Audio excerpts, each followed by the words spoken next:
Hi guys, ayun. Bali napasok ko naman tong ukay-ukay dito sa may halos sa hilera lang ito ng Luzon Bakery.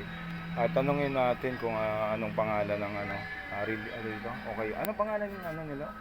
Okay, anong pangalan? But nice. Twice? But nice.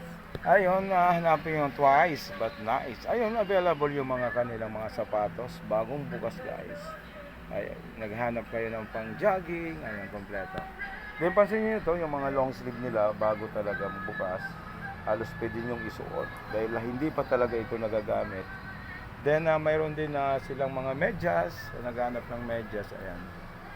Kaya simula sa pambata hanggang sa malalaki, ayan. Then ito, naghahanap din kayo ng pambabaeng bags, mayroon din. Ayan, mga new arrival, ayan. Halos lahat. Hindi lang yan guys, tingnan nyo sa taas. Ito yung mga na-amaze ako kasi bago talaga lahat. May tiketa pa yung mga sombrero. Ito yung presyo nito nagsisimula sa 87. Kaya punta na kayo dito. Ayun, halos pansinin nyo guys. Lahat naman talaga yung may tiketa.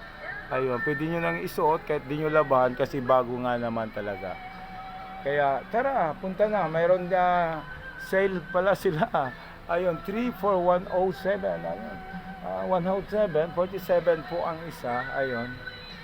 Kaya tara, punta na kayo dito. Ayun, RBB Col TV, Ronald Araw reporting sa ganitong oras.